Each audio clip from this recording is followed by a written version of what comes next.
Middle ఈస్ట్లో danger bells మోగుతున్నాయి. ఇప్పటికే ఇరాన్ సుప్రీం లీడర్ అయతుల్లా ఖమేనీకి వ్యతిరేకంగా జరుగుతున్న ఆందోళనలకు మద్దతు పలుకుతున్న అమెరికా ఇప్పుడు ఆ దేశంపై మిలిటరీ ఆపరేషన్ చేపట్టేందుకు సిద్ధమవుతోంది. ఈ విషయంపై అనేక ప్రకటనలు చేస్తూ వస్తున్న అమెరికా అధ్యక్షుడు డొనాల్డ్ ట్రంప్ ఇప్పటికే మిలిటరీ ఆపరేషన్ కు కావాల్సిన ప్రిపరేషన్స్ కు గ్రీన్ సిగ్నల్ ఇచ్చినట్టుగా కనిపిస్తోంది. దీంతో యుఎస్ సెంట్రల్ కమాండ్ కు హెడ్ క్వార్టర్ గా ఉన్న ఖతార్లోని అల్ ఉదైద్ ఎయిర్ బేస్ లో యుద్ధ విమానాల మోహరింపు పెరిగినట్టు కనిపిస్తోంది. ప్రస్తుతం ఈ ఎయిర్ బేస్ కు B-52 బాంబర్లతో పాటు ఎయిర్ రిఫ్యూయల్ ట్యాంకర్లను చేరుకున్నట్టుగా తెలుస్తోంది.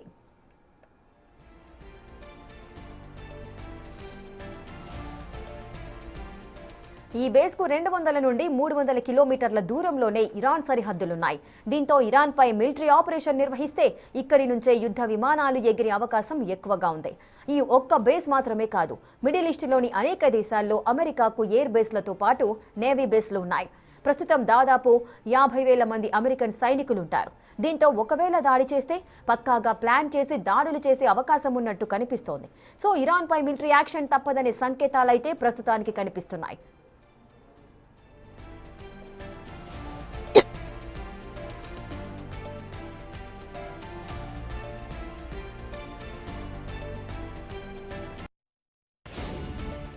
ఇప్పటికే వెనిజులా మిలిటరీ ఆపరేషన్ సక్సెస్ తో ఫుల్ జోష్ లో ఉన్న అమెరికా పనిలో పనిగా ఇరాన్ లో కూడా ఖమేనీని గద్దెను దించి తమ అనుకూల ప్రభుత్వాన్ని ఏర్పాటు చేసుకోవాలనే తాపత్రయంలో ఉంది. ఇప్పుడు నిరసనకారులకు మద్దతిస్తున్నామనే కామెంట్ల వెనుక కూడా అమెరికా ప్రయోజనాలే ఉన్నట్టు క్లియర్ కట్ గా కనిపిస్తోంది.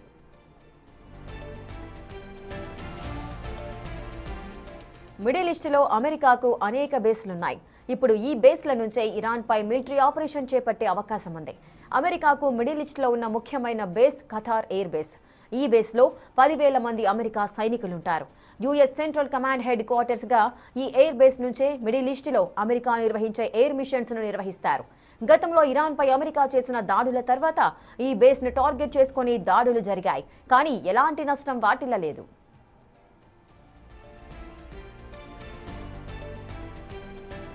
అమెరికాకు కువైట్ లో కూడా ఎయిర్ బేస్ ఉంది. ఈ బేస్ ఓ లాజిస్టిక్ హబ్ గా చెప్పవచ్చు.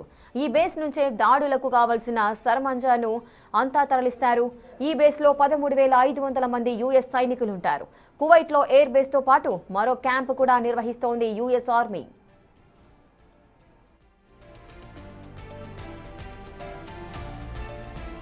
బహ్రెయిన్ లో కూడా అమెరికాకు బేస్ ఉంది.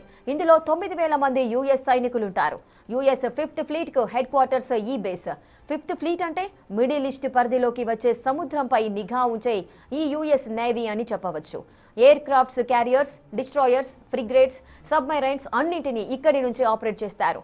రెడ్ సీ, పర్షియన్ గల్ఫ్ మొత్తంపై నిఘా వేసి ఉంచడమే కాదు, అవసరమైతే దాడులు చేసేందుకు సిద్ధంగా ఉంటుంది.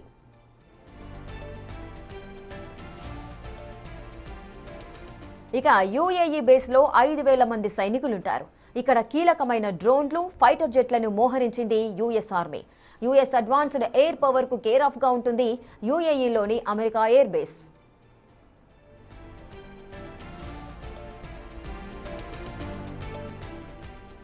ఇది కాకుండా జోర్డాన్ లో కూడా అమెరికాకు ఎయిర్ బేస్ ఉంది. ఈ బేస్ లో దాదాపు 3,000 మంది సైనికులుంటారు.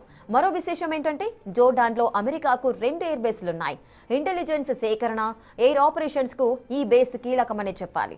ఈ బేస్ నుంచి డ్రోన్ మిషన్స్ ఆపరేట్ చేస్తోంది యుఎస్ ఆర్మీ.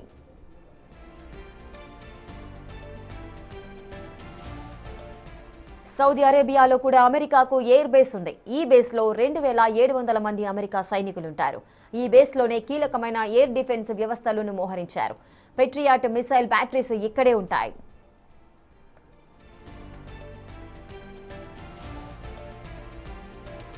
ఇక ఇరాన్ పక్కనే ఉన్న ఇరాక్, సిరియాలో కూడా అమెరికాకు ఎయిర్ బేస్లున్నాయి. ఈ బేస్లో కూడా దాదాపు 2,500 మంది అమెరికా సైనికులున్నారు. ఇక సిరియా బేస్లో 900 మంది అమెరికా సైనికులున్నారు. ఈ బేస్లను ఐసిస్ ఉగ్రవాదులను అణిచివేయడానికి ఏర్పాటు చేసింది యుఎస్ ఆర్మీ. ప్రస్తుతం ఇరాన్ పై నిఘా ఉంచడంలో బిజీగా ఉన్నాయి ఈ 2 బేస్లు.